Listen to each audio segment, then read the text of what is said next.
Well, hello there, and welcome back to MFF TV's Ninja Essentials. It's time to learn some more advanced tips and tricks to kick the shit out of that goblet squat.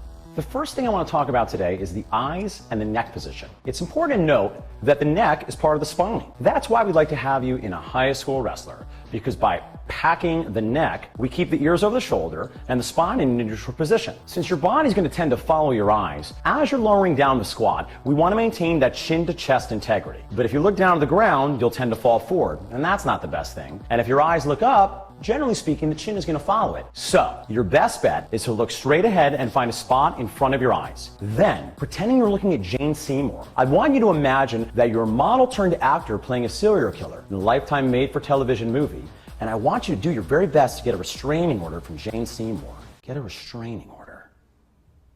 So to give you some idea of what this looks like in the goblet squat itself, here's an example of what it looks like when I'm menacing Jane Seymour. You'll notice my chin is down and the back of my neck is long. Here's an example of a not great version.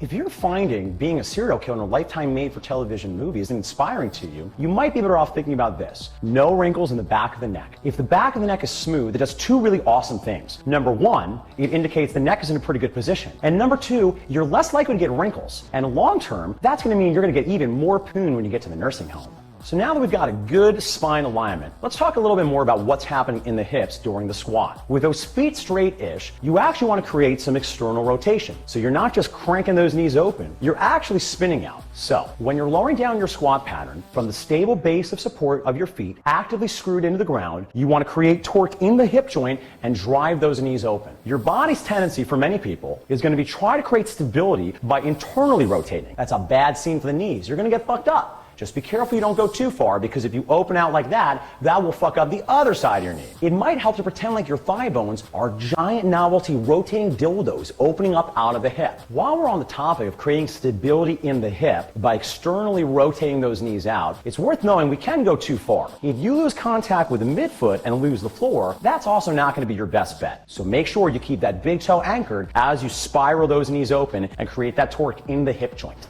Let's talk a little bit about the shoulders in the goblet squat. So although the shoulders aren't exactly the main event, we still want to be in a nice, happy, neutral position. Lots of times when people hold on to the bell, they'll tend to cave on the chest, and that makes sense because it's frankly comfortable. Sometimes you'll also see people hold the top of the bell, like a fierce cast iron purse. Work, girl. Neither of these are ideal. You really want to hold scooped underneath the bell and keep the shoulders wide with a Care Bear stare. Sometimes it's useful to pretend like you're holding a young baby Simba and you're presenting him to the other animals of Pride Rock because, behold, the young lion prince is born. Here's what this looks like from the side. So here's the not ideal version where I'm holding the purse and I'm caved to the chest. Here's what it looks like when I'm presenting a young baby Simba with a sense of noblesse oblige. My shoulders are wide and my chest and heart are open with a sense of wonderment and awe. So now let's talk about rib cage positioning. A very common mistake done even by high-level trainees is overarching the back and the bottom of the squat. So when I say porn star, what I'm looking to do is prevent you from sad dogging and tucking that pelvis under. In some situations, generally speaking with some females, athletes, and actual professional porn stars, when people go in their squat pattern, they will actually overarch the back. The rib cage will go into a rib cage boner. Once again, not our best strategy. So what I want you to think about now is, as you're getting in position, you want to maintain that rib cage position. Sometimes we use the jazz hands we talked about last time in our kettlebell videos, and occasionally we like to use the gay equality sign. So as you're lowering down to position, if as you're lowering down, you're finding the gay equality signs are getting further apart, odds are we're actually cranking on that low spine. So when you're doing your squats, I want you to make sure the abdominals are on even as you lower and that we don't excessively arch that back. And to finish things off here, I have two advanced Jedi tricks of the mind that are going to allow you to kick some more ass. The first is pulling yourself into the hole. So from that good start position, instead of casually taking the elevator of life down and then resisting against gravity, I want you to think of using your hips to actually pull yourself in that bottom position. And I think you're going to find you create more of a rubber band effect, getting you into the hole and then coming out of the hole with more power.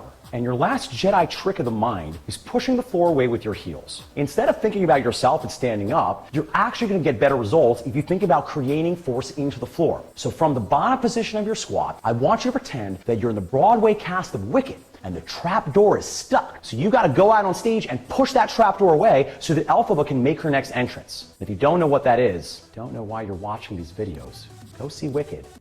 Go. So before we let you go, I do want to talk really quickly about breath as it relates to the squat pattern. Breathing is not unlike a volume knob, and based on how heavy the load you're using, different styles of breathing are more or less appropriate. Once you start using some significant weight in any squatting pattern, you're going to keep those abdominals engaged, and then as you come up, you can exhale as if you're in a spaceship. This type of situation. The only thing you want to be very mindful of is when you're breathing diaphragmatically, sometimes we have a tendency of really getting that belly big, but you'll notice I'm actually ribcage bonering. I'm hinging on that low back again. I'd say that if you're working with lighter loads, it's okay in the beginning not to think a ton about the breath, but I do want to just plant that seed in your ear now, because as you develop the ability to use heavier and heavier loads, it's going to be more and more important to really brace those abdominals in a way that supports the spine and allows you to keep that core tight so you can lift some heavy ass weights. Well, there you have it. That's a shit ton of information. Now, I don't want you to be overwhelmed. Your best bet, if this is all brand new to you, is really spending time back on that first video for the squat. In some cases, you might need a few weeks really just to open up the hips and work on butt back, knees out, chest up. But if and when you're ready to take things to the next level, you'll really be served by taking time with each of today's Jedi tricks and really making sure you're applying them to make sure your squat pattern is as kick-ass as possible. And as always, if anything's unclear, you have any questions, I want you to feel free to write them in the comment box below. I'll be keeping my eye out, and I'm gonna fucking help you from afar. In the meantime, don't forget to subscribe to MFF TV, and let's have dance party time.